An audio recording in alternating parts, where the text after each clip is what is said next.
Kita nak lebih fokus bagaimana untuk membina kekuatan mental rakyat Malaysia dalam kita menghadapi wabak COVID-19 ini. Betul, penting sebenarnya, terutama sekarang ni apabila sudah berkuat kuasa perintah larangan pergerakan. Mungkin ada yang tertekan sedikit kerana mereka tidak boleh keluar untuk melakukan kerja juga aktiviti harian. Jadi di sini kami nak berikan penekanan kepada anda bagaimana sebenarnya situasi itu boleh ditangani walaupun anda hanya berada di rumah. Jadi hari ini kami bawakan di studio untuk bercakap berkaitan bina kekuatan mental rakyat Malaysia dalam menghadapi COVID-19 ini. Selamat datang diucapkan kepada Dr. Haryati Sharima Abdul Majid selaku Ahli Exco Mercy Malaysia, Kesihatan Mental dan Sokongan Psikososial. Baik. Apa khabar doktor? Alhamdulillah. Itulah doktor, kalau kita sebut mental ini, kita lihatlah panic buying itu pun dah menjurus kepada bagaimana psikologinya manusia itu, orang itu reaksinya sekiranya berhadapan dengan situasi bencana seperti ini. Ini bermakna rakyat Malaysia ini mungkin juga boleh kita katakan sebagai belum bersedia. Kekuatan mental mereka masih lagi kurang untuk menghadapi, ialah sebab kita jarang berhadapan dengan situasi sebegini. Mungkin bagaimana reaksi doktor untuk awal ini? Okey, terima kasih kepada pihak SPM atas jemputan pada pagi ini. Jadi apabila kita bercakap mengenai wabak yang kita tidak pernah lalui, bencana sebegini besar, kita perlu melihat faktor-faktor psikologi yang mempengaruhi tingkah laku kita. Dan salah satu faktor yang kita perlu lihat adalah persepsi kita sendiri mengenai wabak ini. Ya, persepsi ini ada orang yang mempunyai persepsi yang mengatakan dalam fikiran mereka mereka tidak berisiko. Alright, mereka tidak dapat COVID-19 ini disebabkan mereka tidak pernah pergi ke China, mereka tidak pernah pergi ke Itali, dan mereka tidak makan benda-benda yang eksotik, ya, news yang mula keluar dulu mengenai punca wabak COVID-19 ini. Ada pula yang mereka merasakan bahawa mereka tidak boleh kontrol, ya, apa yang terjadi. Jadi apa nak jadi, jadilah. Kan? Jadi mengenai panic buying ni pula, it's an element of fear, uncertainty. Apabila mereka tidak tahu apa yang akan terjadi, mereka melakukan perkara-perkara yang boleh membuatkan mereka rasa safe. Walaupun mereka mungkin tidak perlu makanan sebanyak tu, tapi mereka tidak, sebab mereka tidak mempunyai maklumat, tidak mempunyai pengalaman mengenai wabak-wabak dan bencana seperti ini, mereka melakukan satu perkara yang boleh membuatkan mereka rasa selamat. Jadi apa yang perlu kita lakukan adalah kita kena muhasabah diri kita. Kita perlu melihat cara kita berfikir, sikap kita mengenai wabak COVID-19 ini, dan juga tindakan-tindakan yang perlu kita ambil. Dan untuk kita meningkatkan kesedaran tersebut, masih lagi mempunyai masyarakat Malaysia yang bersikap tidak mahu mengambil keputusan seperti arahan-arahan yang dikeluarkan. Maksudnya kita jelaskanlah bagaimanapun kepada mereka, tapi mereka tetap tidak mahu mendengar sebab persepsi mereka ini. Jadi di pihak doktor sendiri, bagaimana sebenarnya untuk kita penetrate, masuk ke dalam minda mereka untuk kita buka lebih terang dan juga lebih jelas supaya mereka dapat melihat situasi keadaan yang berada di peringkat global dan sangat berbahaya? Dari segi perspektif, ya, perspektif psikologi dan kesihatan mental, kita semua orang perlu memainkan peranan dalam menyebarkan maklumat yang sahih, dalam merekakan naratif yang sesuai untuk masyarakat kita. Kerana apa yang saya cakap tadi, rakyat Malaysia belum pernah mengalami situasi sebegini dan mereka sekarang diberikan maklumat mengenai statistik. Tapi saya rasa salah satu perkara yang mereka boleh dieksposkan ataupun diberikan adalah naratif, penceritaan apa yang orang-orang alami apabila mereka are exposed to the illness itself. Dan juga saya rasa kita ni banyak attribute ataupun depend on Kementerian Kesihatan ataupun government untuk melakukan penyebaran maklumat dan memberikan intervensi, tetapi semua masyarakat kita perlu mengambil tindakan sendiri. We have to be responsible, we have to be accountable. I think sebelum ni ramai di antara kita mungkin kita rasa tidak berisiko mendapat penyakit COVID-19, tetapi apa yang kita perlu tahu, memberitahu keluarga kita ataupun masyarakat sekalian adalah semua orang berisiko. Apa yang mereka perlu lakukan adalah mengurangkan risiko mereka.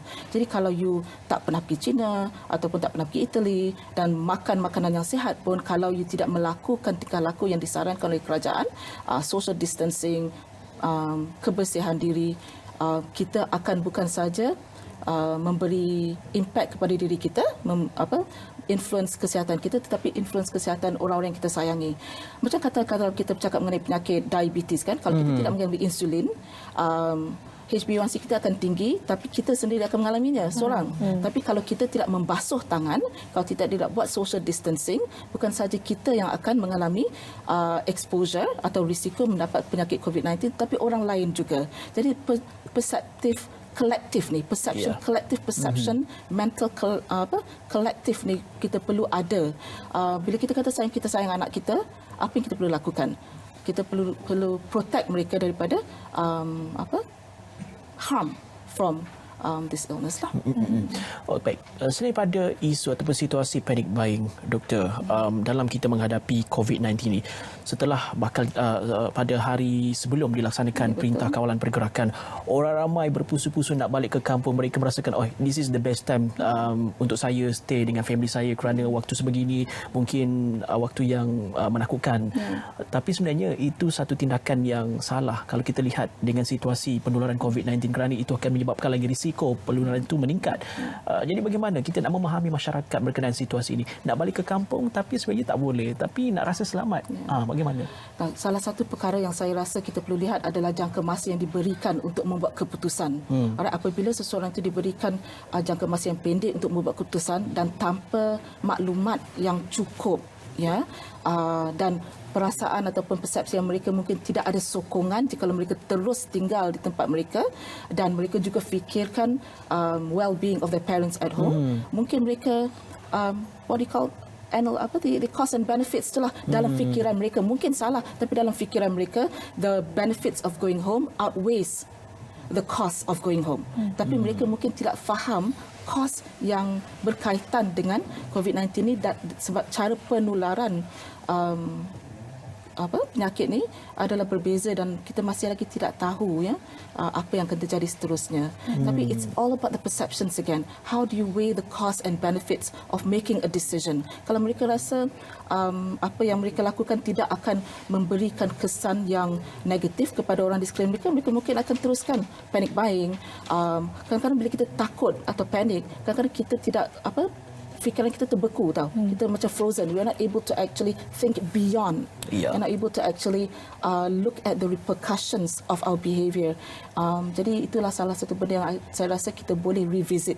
Kita boleh health messages kita mungkin boleh tukar kepada semua orang berisiko, dan kita perlu melihat cara-cara untuk mengurangkan risiko bukan sahaja kepada diri kita, kepada orang-orang lain juga. Kita bercerita berkenaan kesihatan mental rakyat Malaysia di luar.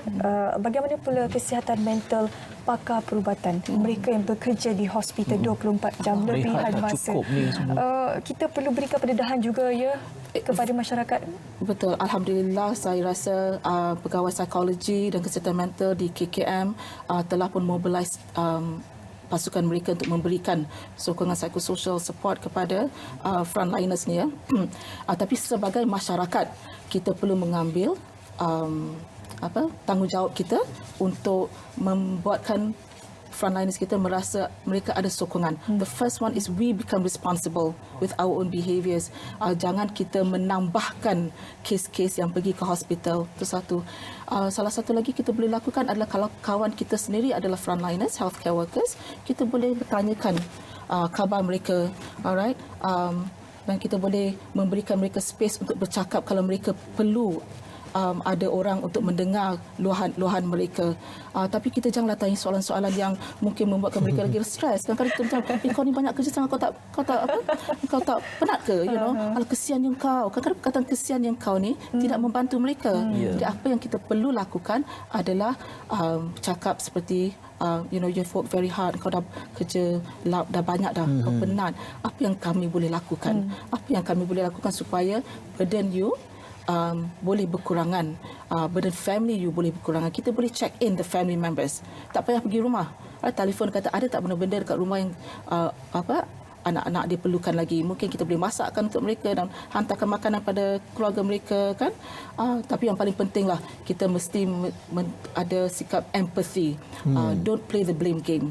Alright, we should stop playing the blame game because itu akan membuatkan distress tu atau psychological stress tu bertambah. Baik Doktor, sepanjang berkuat kuasanya Perintah Kawalan Pergerakan 18 hingga 31 Mac ini waktu terbaik untuk orang awam bersama dengan keluarga duduk di rumah. Jadi mungkin apa perkara yang boleh dilakukan dalam memastikan juga mental, fizikal dan juga tubuh mereka secara alaminya dalam keadaan yang baik, itu masa yang sesuai. Kalau kita baca Facebook kan, ramai di antara kawan-kawan kita kata, apalah aku nak buat 2 minggu ni, menu dah tak ada dah, biskut dah habis kan, anak-anak aku macam mana aku nak kerja, sedangkan anak aku kata mama anak-anak kita happy bila tengok mak kat rumah, alhamdulillah mak dekat rumah kan. Jadi perkara yang paling penting sebelum kita bercakap pasal hubungan anak-anak ni adalah penjagaan diri kita sendiri. Saya rasa ibu bapa perlu duduk dengan anak-anak dan perlu kata pada mereka dan kenapa mama dan papa ada kat rumah 2 minggu ni. Apa yang adik-adik Kak Long, Bangah faham mengenai penyakit ni. So collectively isi rumah tu perlu tahu, keluarga tu perlu tahu kenapa mereka perlu berada di rumah. Dan mereka jangan perlu menjaga kesihatan diri sama-sama melakukan penjagaan diri, washing hands together and things like that. So self-care is very important. Saya rasa juga yang paling penting adalah kita coordinate dengan anak-anak kita mengenai penjagaan masa, apa yang mereka perlu lakukan apabila mama perlu bekerja dan apakah aktiviti yang boleh dilakukan bersama apabila masa mama bekerja, Kak Long pun baca buku.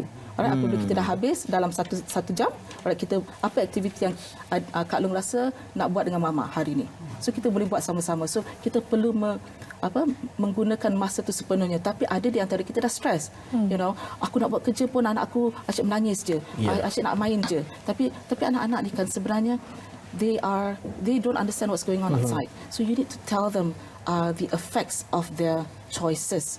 So kalau kita meluangkan masa bercakap dengan mereka mengenai penyakit ni dan juga apa yang mereka boleh lakukan bersama dalam masa 14 hari ini, kualiti hidup akan bertambah baik. Tapi ada di antara keluarga-keluarga ni yang mempunyai anak-anak with special needs, katalah. Yang kadang-kadang tidak faham kenapa mereka tidak boleh keluar, tidak boleh pergi sekolah. Dan juga ada yang mereka menjaga bapa atau ibu bapa yang mempunyai penyakit kronik, yang bedridden, yang perlu pergi ke hospital, selalu pergi fisioterapi tapi tidak boleh. Mungkin susah untuk mereka membawa pergi ke hospital. Jadi sokongan orang-orang di sekeliling adalah teramat penting bagi membuatkan mereka rasa mereka ada compassion, they feel cared for, dan tangible support is important as well. Kalau ada seorang yang tahu mobile physiotherapy yang boleh datang ke rumah, ataupun orang kata aku tak boleh bayar duit lah untuk hire mobile physiotherapy, so kawan-kawan semua boleh bersama-sama mungkin membayarkan untuk sesi, satu sesi atau 2 sesi. Setuju. Itu antara cara yang terbaik sebenarnya. Saya sangat setuju apa yang dikongsikan oleh Dr. Sementara itu saja cara yang terbaik untuk ibu bapa atasi masalah ini di rumah. Satu lagi masalah yang mungkin boleh kita fokuskan sebab sekarang di Malaysia sudah terdapat 2 kematian disebabkan COVID-19, Doktor. Jadi mungkin ada sedikit nasihat untuk mereka yang sudah kehilangan ahli keluarga disebabkan oleh COVID-19 dan juga difahamkan di unit rawatan rapi ICU sudah terdapat 17 kes. Jadi 17 individu ini sangat berpotensi, wallahualam kita minta jauh, tapi pasti ada nasihat daripada doktor sendiri, daripada pakar untuk mereka ahli keluarga yang terlibat dengan individu yang berada di unit rawatan rapi ICU ini. Alright, apa yang kita perlu faham adalah mereka most likely are going through what we call grieving, potential loss. Mereka tidak tahu jikalau orang yang mereka sayangi itu akan keluar sihat, akan recover daripada treatment di ICU. Jadi perkara yang paling penting saya rasa juga adalah sokongan mental dan psychosocial support perlu dibuat has to be made available and accessible directly kepada ahli-ahli keluarga yang sedang menanti orang-orang yang mereka kasih di hospital. Itu satu secara formal. Ahli-ahli keluarga juga boleh mendapatkan sokongan psikososial dan counselling daripada agensi-agensi di luar. Ramai kawan-kawan saya yang ada clinical psychologist atau counsellors sudah pun membuat services ataupun membuat services available to the people outside, mungkin bukan face to face tapi secara online platform. Dan insyaAllah Mercy Malaysia juga akan memberikan satu hotline number, it's still in the works, supaya mereka boleh juga telefon kepada Messi Malaysia dan meminta bantuan psikososial. Mereka mungkin belum lagi develop apa kita panggil clinical depression, ya. Tapi sekarang ni penting supaya kita memberikan sokongan emosi supaya mereka rasa tidak disalahkan. Satu, mereka juga kita rasa patut reduce the distress about the potential of contracting the disease itself, ya, supaya kita boleh link mereka dengan pihak-pihak yang berkenaan. So they're going through a tough time juga lah sekarang kan. Exactly. Mungkin sebagai contoh yang paling dekat kita lihat ialah kes kematian pertama yang juga dilaporkan di Johor, yang mana jenazah dikebumikan dan ahli keluarga tidak dapat datang kerana mereka juga perlu dikuarantin dan sebagainya. Itu juga semasa saya baca berita tu agak sedih juga kerana mereka tidak dapat bertemu saat akhir, apatah lagi mereka juga dikuarantin antara satu sama yang lain. Perlu bimbingan kaunseling juga, doktor. Perlu. Perkara macam begini. Kita perlu reach out to these families kan. Saya teringatlah apabila terjadi MH17 dulu pun, ahli keluarga tidak tahu, tidak boleh nampak ahli keluarga yang dikebumikan kan. Jadi kita tak ada closure. Jadi kita tak boleh nak say goodbye to the families. Kita rasa kita tidak boleh memberikan pengiktirafan terakhir untuk ahli keluarga kita. Jadi saya rasa rakyat Malaysia sekarang, kalau mereka tidak dapat akses kepada psikologis, masyarakat di sekeliling perlu membuatkan mereka rasa selamat, mereka rasa disayangi, dan mencari jalan supaya mereka boleh cope with the distress yang mereka alami sekarang. They're grieving.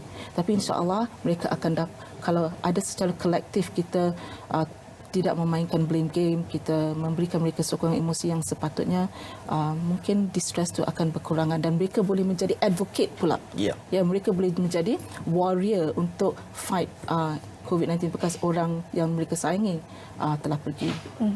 Okey.